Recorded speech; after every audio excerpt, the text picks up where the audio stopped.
حضرت نوح علیہ السلام کی قوم کو حضرت نوح علیہ السلام نے 1500 سال سمجھایا ہے. 15، کچھ لوگوں نے 950 سال لکھا ہے نا، اعلیٰ حضرت نے لکھا 1500 سال عمر ہوئی حضرت نوح علیہ السلام کی. اللہ تعالیٰ بندے کو جلدی سزا نہیں دیتا، بلکہ قرآن مجید میں ایک جگہ رب کریم اس طرح بھی فرماتا ہے کہ جب بندے مجھے بھول جاتے ہیں تو میں ان کے لیے نعمتوں کے دروازے کھول دیتا ہوں. بندہ سمجھتا ہے کہ میں کچھ تو ہے نا کہ میرے اندر کہ میں جدھر جاتا ہوں خیر ہی خیر ہو جاتی ہے. وہ سمجھتا ہے کہ میری عقل ہے، حالانکہ اللہ اسے ڈھیل دیتا ہے. اللہ اسے ڈھیل دیتا ہے. گناہوں کی سزا کے 3 طریقے ہیں. ایک ہے متنبع کرنا، تنبیہ کرتا ہے اللہ، بندہ متنبع ہو جاتا ہے، یہ اللہ کا بہت بڑا احسان ہوتا ہے. ایک ہوتا ہے مہلت دینا، اور ایک تیسرا ہوتا ہے اللہ خفیہ تدبیر کرتا ہے.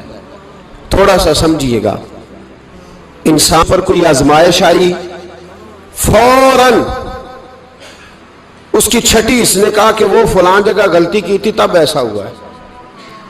ہوتا ہے نا کئی دفعہ آواز آتی ہے نا اندر سے، چلیں بول دیں کچھ نہیں ہوتا آپ کو. اللہ جانتا ہے یہاں کوئی کچھ نہیں کہے گا آپ کو، اور ہماری تو ویڈیو بھی نہیں گھومتی، یعنی خبر بھی نہیں ہو کہ کس نے ہاں کر دی کس نے نہ کر دی. آپ بغیر ٹینشن کے بات چیت کریں، آج کچھ نہیں ہوتا انشاءاللہ تعالی. آتی ہے اندر سے آواز. میں آپ سے اس لیے ان چیزوں کی تصدیق کراتا ہوں کہ باقیوں کو بھی آتی ہے کہ نہیں، اس لیے تصدیق. کبھی کوئی کسی جگہ انسان پریشان ہوتا ہے تو محسوس کرتا ہے کہ وہاں مجھ سے ہوتا ہے نا جی، جس کو یہ نصیب ہو جائے بڑا خوش نصیب آدمی ہے.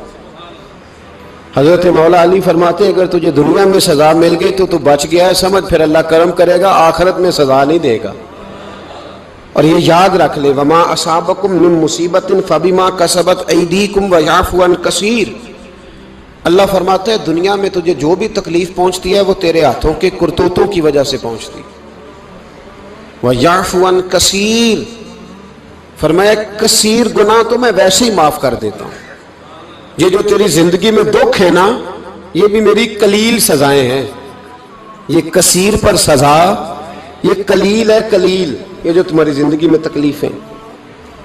انسان کو سزا ملتی. حضرت فضیل بن عیاض رحمۃ اللہ تعالی علیہ گھوڑے پہ بیٹھے تھے، گھوڑا شرارت کرنے لگ گیا، اچھلنے لگ گیا، کودنے لگ گیا. تو حضرت فضیل بن عیاض نیچے اترے، ایک کونے میں جا کے نماز کی نیت باندھ لی، 2 رکعت نماز پڑھی، پھر دیر تک استغفار پڑھتے رہے، روتے رہے، دعا کرتے رہے. واپس آئے، خادم عرض کرنے لگے حضور سمجھ نہیں آئی، گھوڑے نے تھوڑی سی شرارت کی، وہ بدکا ہے، آپ نے اس کو چھوڑا ہے اور چھوڑ کر کے آپ نماز میں لگ گئے. تو حضرت فضیل بن عیاض فرمانے لگے جب بندہ اللہ کی نافرمانی کرتا ہے نا تو جو چیزیں اس کی فرما بردار ہوتی ہیں وہ اس کی نافرمانی کرنے لگ جاتی. تو مجھے محسوس ہوا تھا کہ میں نے کہیں اللہ کی نافرمانی کی ہے، اس لیے ایسا ہوا ہے کہ میرے گھوڑے نے میری، تو میں توبہ کرنے لگا ہوں. اور اب دیکھتا ہوں بیٹھ کے بھلا کیا ہوتا ہے. میں نے سچی توبہ، حالانکہ مجھے یاد نہیں کہ میں کہاں بولا، پر کھری اور سچی توبہ کی. دوبارہ گھوڑے پہ بیٹھے تو گھوڑا بالکل صحیح ہو کے ساتھ چلنے لگ گیا. میرے بھائی جب یہ تنبیہ ہے اللہ کی طرف سے، یہ متنبع کیا جاتا ہے کہ تو بعد آ جا. بہت ساری جگہوں پہ انسان کو وقتی طور پر اگر سزا مل جائے، نبی پاک علیہ السلام کی خدمت میں ایک صحابی آئے، بات مضبوط کر دوں، واقعہ سنایا ہے نا تو کچھ لوگ سمجھتے ہیں کہ یہ واقعہ ہے، تو میں ایک حدیث پاک امام بہقی کی لکھی ہوئی عرض کرتا ہوں. نبی پاک علیہ السلام کے ایک صحابی آئے اور ان کا سر پھٹا ہوا تھا، خون بہ رہا تھا. سرکار نے فرمایا کیا ہوا؟ عرض کی حضور ایک عورت جا رہی تھی، میری نظر پڑی، ابھی نظر پڑی ہے کہ میرے آگے ستون آ گیا تو میرے سر پہ لگ گیا. نبی پاک صلی اللہ علیہ وسلم نے فرمایا تیرے لیے خوشخبری ہے، اگر دنیا میں تیری غلطی کی تجھے سزا ملی ہے تو پھر رب تجھے قیامت میں سزا نہیں دے گا. پھر اللہ قیامت میں سزا، بعض گناہ ایسے ہیں جن کی یہاں بھی سزا ملے گی اور وہاں بھی ملے، لیکن میرے بھائی پہلی بات یہ ہے کہ اللہ تعالیٰ اس غلطی کی یہی سزا دے لے اور دعا فرمائے اللہ تبارک و تعالیٰ یہاں بھی معافی عطا فرمائے، وہاں بھی معافی عطا فرمائے، اللہ درگزر ہی فرمائے. لیکن میرے بھائی ایک تو یہ سزا، ایک سزا یہ ہوتی ہے کہ انسان جب گناہ کرنے لگتا ہے تو اللہ نعمتوں کے دروازے کھولتا ہے، مہلت دیتا ہے. 500 سال تک فرعون کو مہلت دی. کتنے؟ یہاں جو 5 سال حکومت کر لیتا ہے وہ کہتا ہے سب سے قابل میں ہی ہوں، مجھے مہلت ملی ہوئی ہے۔ 500 سال مہلت دی اللہ تعالیٰ نے، اور فرعون کی قوم پر پتہ عذاب کس طرح کے آئے تھے؟ ٹڈیاں مسلط کر دی اللہ نے۔ یہ گھومتی نہیں چھوٹی سی، ہم اپنی زبان میں اس کو کچھ لوگ مختلف ناموں سے یاد کرتے ہیں، کوئی مکڑی کہتا ہے، کوئی کچھ کہتا ہے، مسلط کر دی، جاتی نہیں۔ ان پر بنی اسرائیل کے ان مقابل جو فرعون کی قوم تھی ان پر الزام اس طرح کا عذاب آیا کہ مینڈک مسلط کر دی اللہ تعالیٰ۔ برتن کھولتے تھے اندر مینڈک نکلتا تھا، دنیا کی ہر دوائی استعمال کرتے تھے لیکن مینڈک نکل آتا تھا۔ تھوڑا سا سمجھا کریں چیزوں کو، ہمارے رنگ نہیں زیادہ گورے کہ ہم پر عذاب نہیں آتا، کوئی بہت زیادہ اللہ تعالیٰ معاف فرمائے دولت نہیں جمع کرا بیٹھے شاہی خزانے میں کہ ہم سے پوچھا نہیں جائے گا۔ یہ مہلت ہے، مہلت کو مہلت سمجھو۔ پھر جب پکڑ آتی ہے نا اللہ کریم کی، میں نے دیکھا ہے کروڑوں روپیہ، 6 اولادیں، ایک شخص کے بچے باہر سے آ رہے تھے، وہ بندہ بیمار تھا، مجھے کہنے لگا حضرت جی دعا کریں میں ان کے آنے سے پہلے مر جاؤں ورنہ آ کے مجھے مار دیں گے، دعا کریں۔ اتنی بے سکونی، کروڑوں روپیہ پڑا ہے تو یہ عذاب نہیں؟ کوئی ضروری ہے کہ پتھر ہی برسیں گے تو سمجھ آئے گی؟ یہ جو سگا بیٹا بوڑھے باپ کے قریب سے گزر جاتا ہے سلام نہیں لیتا تو اس کو عذاب نہیں سمجھتے؟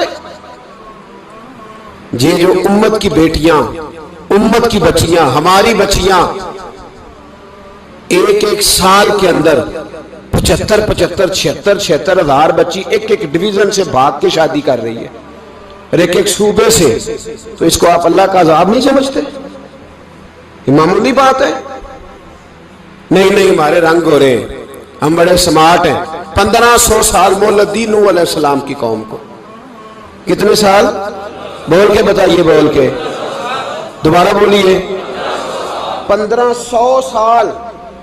کوئی آدمی اپنی سمارٹنس پہ خوش نہ ہو جائے کہ 20 سال ہو گئے میں تو نافرمانی بھی کر رہا ہوں، روٹی بھی پک رہی ہے، میں تو حرام بھی کھا رہا ہوں، پھر بھی سب ٹھیک ہے۔ 1500 سال مہلت دی۔ پھر حضرت نوح کہنے لگے اللہ میں نے تو بڑا سمجھایا، نہیں باز آتے، تو رب کریم نے فرمایا کشتی بناؤ۔ اللہ کے پیغمبر کشتی بنانے لگے تو قوم مذاق اڑانے لگ گئی۔ اب کیا کرنے لگے ہو؟ اب کشتی بنانے لگے ہو، خیر تو ہے، قوم مذاق اڑا رہی ہے۔ حضرت نوح علیہ السلام کا آپ نے کشتی بنائی، پانی کہاں سے نکلا؟ نہ بارشیں ہوئی نہ سیلاب آئے، ایک تندور تھا اس کے اندر سے پانی نکلنا شروع ہو گیا۔ کبھی تندور سے بھی پانی نکلا ہے، پر جب نکالنے والا چاہتا ہے تو وہاں سے بھی ایک تندور سے پانی نکلا، اتنا نکلا، اتنا نکلا، اتنا نکلا کہ قوم ساری ڈوب گئی۔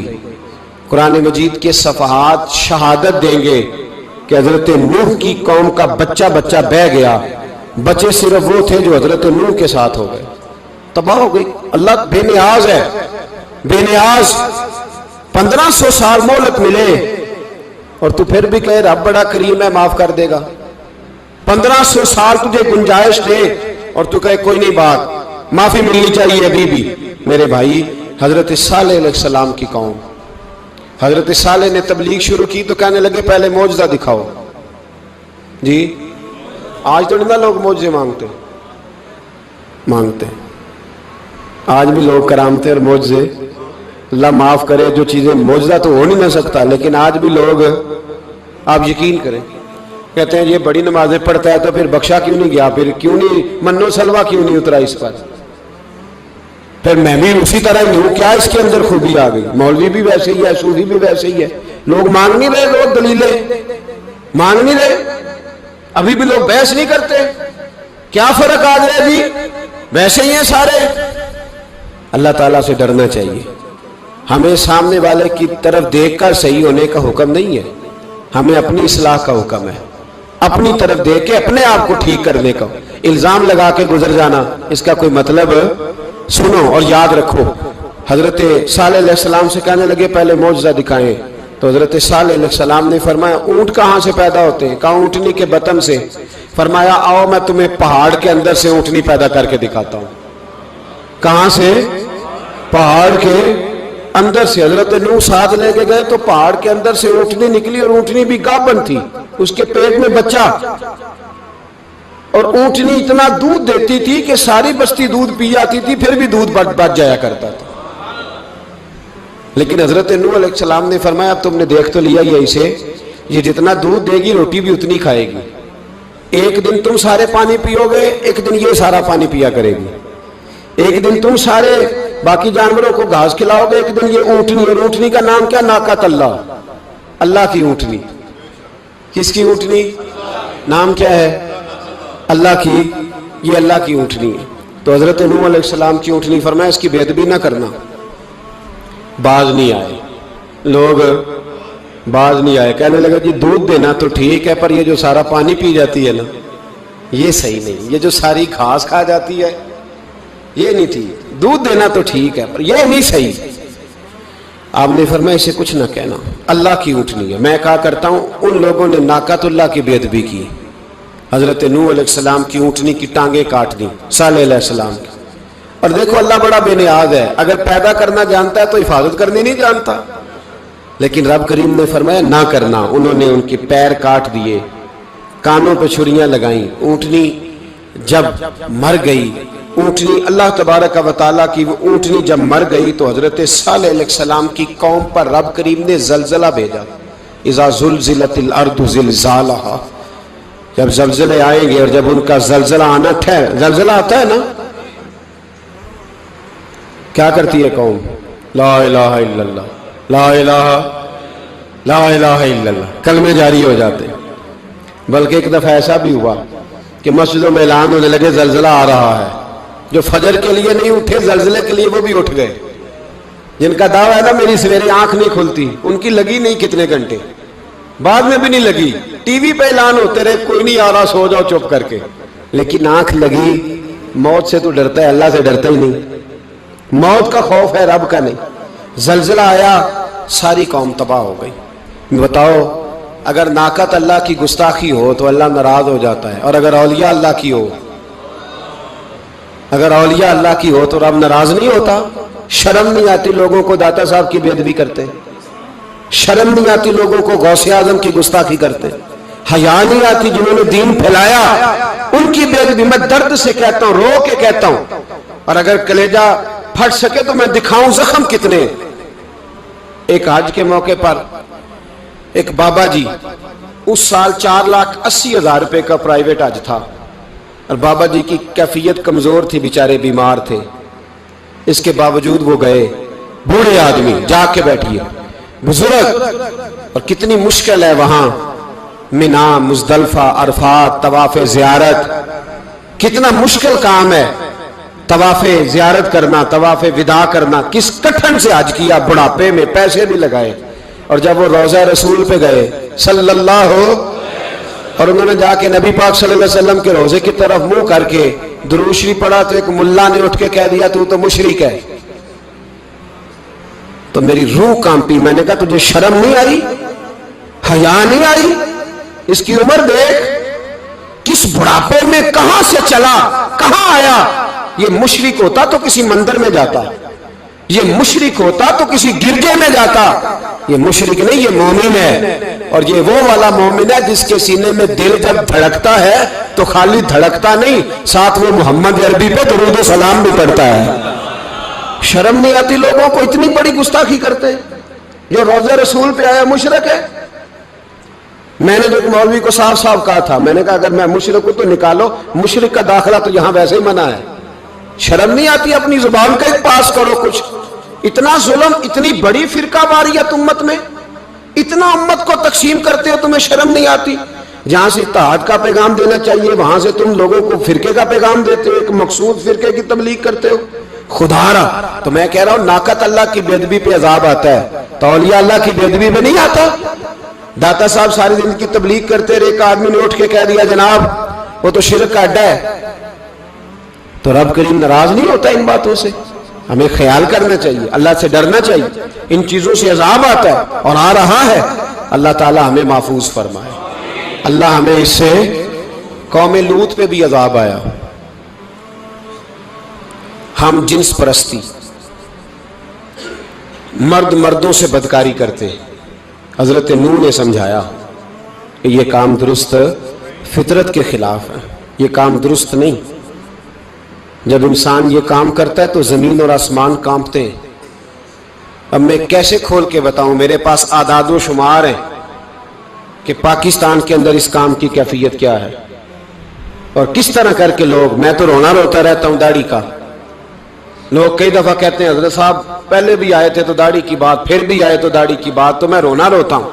اس لیے روتا ہوں کہ جو کلین شیو نوجوان ہوتا ہے وہ امرد کے حکم میں ہے، اس پر وہی حکم لگتا ہے جو عورت پہ لگتا ہے۔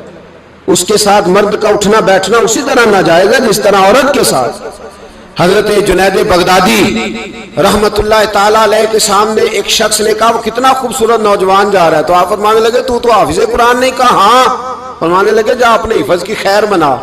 وہ شخص کہتا ہے میں نے اس بغیر داڑھی والے کلین شیو نوجوان کو بری نظر سے دیکھا، مجھے قرآن پاک ہی بھول گیا، سارا قرآن پاک بھول۔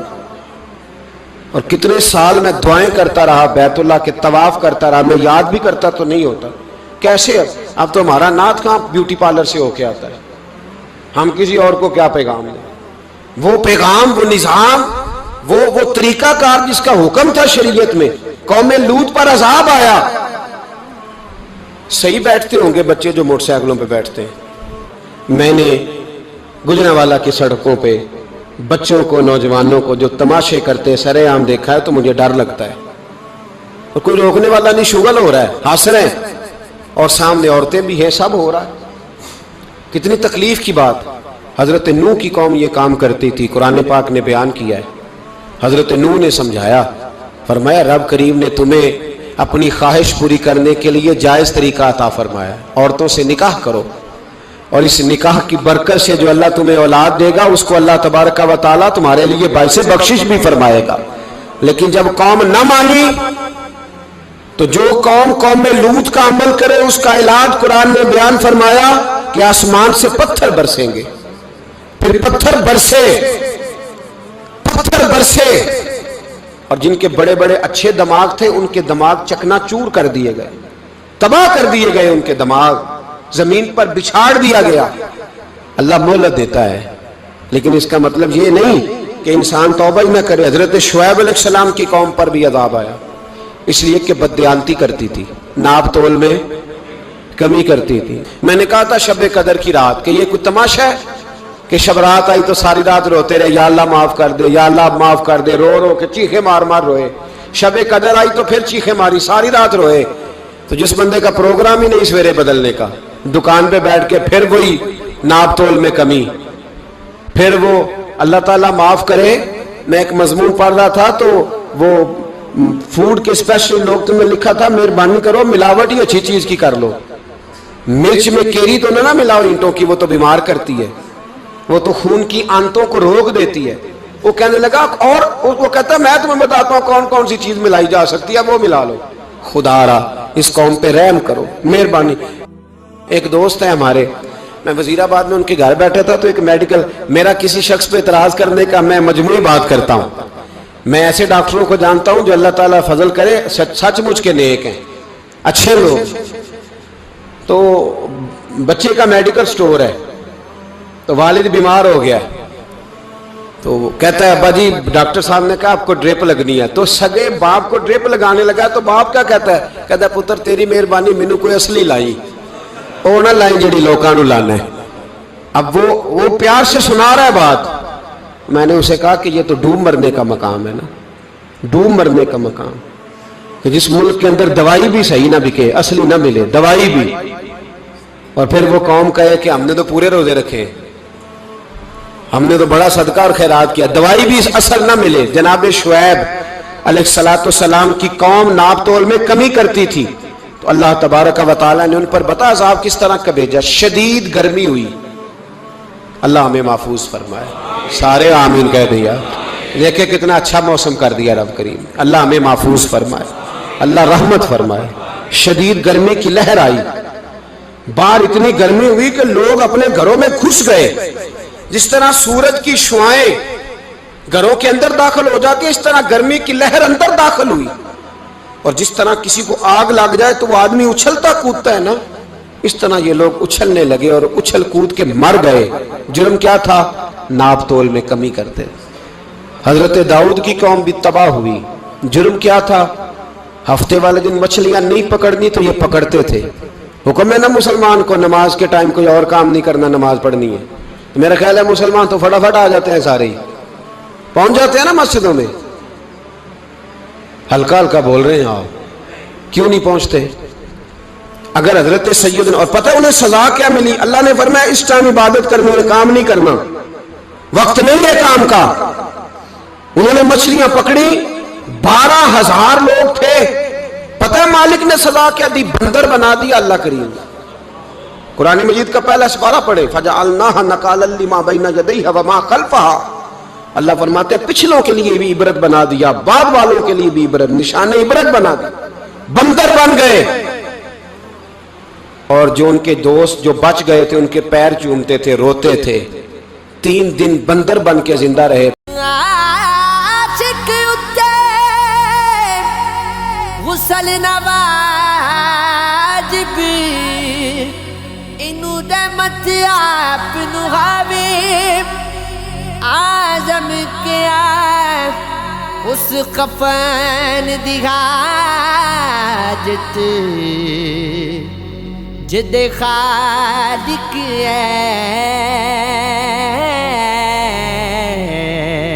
چھپاوے. واسسی تیرا عشق سلامتی واسسی تیرا عشق سلامتی تینو یاد رکھے گی دنیا.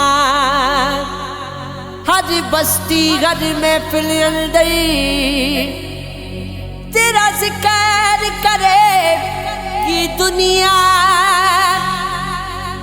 جد تک روشن چند ستارے